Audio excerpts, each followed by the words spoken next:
Bonjour à tous et bienvenue dans cette nouvelle vidéo.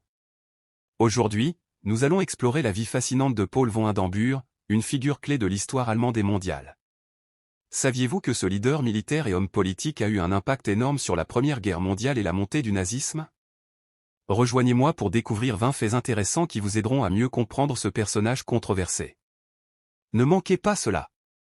Paul von Hindenburg est né le 2 octobre 1847 à Posen, en Prusse, une région qui fait aujourd'hui partie de la Pologne. Il était un officier militaire distingué et un homme d'État allemand, surtout connu pour ses victoires stratégiques pendant la Première Guerre mondiale et son rôle crucial durant la République de Weimar. Il est également rappelé pour sa décision de nommer Adolf Hitler chancelier en 1933, un tournant dans l'histoire de l'Allemagne. Maintenant que nous en savons un peu plus sur qui il était, plongeons dans 20 faits fascinants sur sa vie et son héritage. 1. Enfance et formation militaire, Hindenburg venait d'une famille noble prussienne, ce qui lui a permis d'entrer à l'académie militaire à l'âge de 11 ans.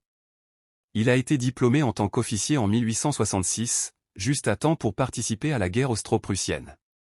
2. Participation à la guerre franco-prussienne, pendant cette guerre, Hindenburg a prouvé sa valeur en tant qu'officier, contribuant à la victoire qui a unifié l'Allemagne sous la direction d'Otto von Bismarck en 1871. 3. Retraite anticipée, en 1911, Hindenburg a pris sa retraite après 45 ans de service dans l'armée. Cependant, sa retraite a été de courte durée, car la Première Guerre mondiale l'a ramené sur le devant de la scène. 4. La bataille de Tannenberg, c'est peut-être son plus grand succès militaire. En 1914, Hindenburg a dirigé l'armée allemande lors d'une victoire décisive contre la Russie, consolidant ainsi sa réputation de héros national. 5. Ascension à la célébrité, grâce à Tannenberg, Hindenburg est devenu un symbole de la force allemande, comparé même à des figures légendaires comme Frédéric le Grand.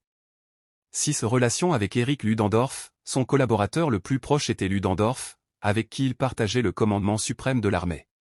Leur relation professionnelle a influencé des décisions critiques pendant la guerre. 7. La guerre totale, Hindenburg a promu une politique de guerre totale, mobilisant toutes les ressources nationales pour l'effort de guerre, y compris des mesures économiques drastiques. 8. Rôle dans la défaite de l'Allemagne, malgré ses succès initiaux, Hindenburg n'a pas pu empêcher la défaite allemande en 1918.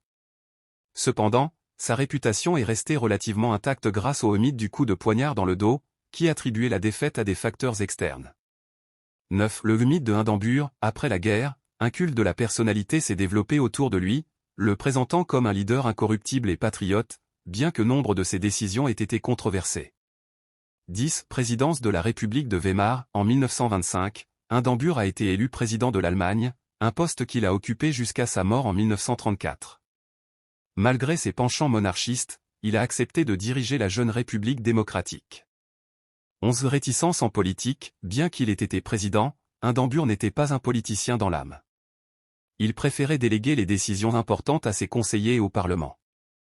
12. Relation avec Adolf Hitler, bien qu'il ait initialement méfié d'Hitler, Hindenburg l'a nommé chancelier en 1933 sous la pression de son cercle politique, marquant le début du Troisième Reich.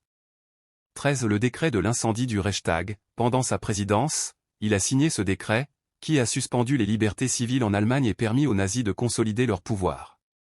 14. Mort d'un leader, Hindenburg est mort le 2 août 1934 à l'âge de 86 ans.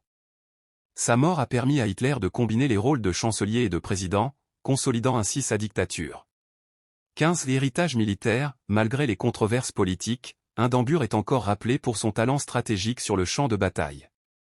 16. Le Hindenburgdamm, en son honneur, une importante voie ferrée reliant l'île de Sylt au continent allemand porte son nom. 17. Le dirigeable Hindenburg, ce célèbre Zeppelin, tragiquement détruit par un incendie en 1937, portait son nom comme symbole du prestige allemand. 18. Critiques historiques, les historiens modernes critiquent son leadership pour son manque de vision politique et son rôle dans la montée du nazisme. 19. Monuments et mémoires, bien que plusieurs monuments en son honneur aient été érigés en Allemagne, beaucoup ont été détruits après la Seconde Guerre mondiale en raison de son association avec le nazisme. 20. Un héritage divisé, alors que certains le considèrent comme un héros militaire, d'autres le voient comme une figure ayant facilité l'une des périodes les plus sombres de l'histoire. J'espère que vous avez apprécié ce voyage à travers la vie de Paul von Hindenburg. Son histoire est remplie de réussites, de décisions controversées et de leçons importantes pour l'humanité. Si vous avez aimé cette vidéo, n'oubliez pas de mettre un like, de vous abonner et de la partager avec vos amis. À bientôt dans la prochaine vidéo.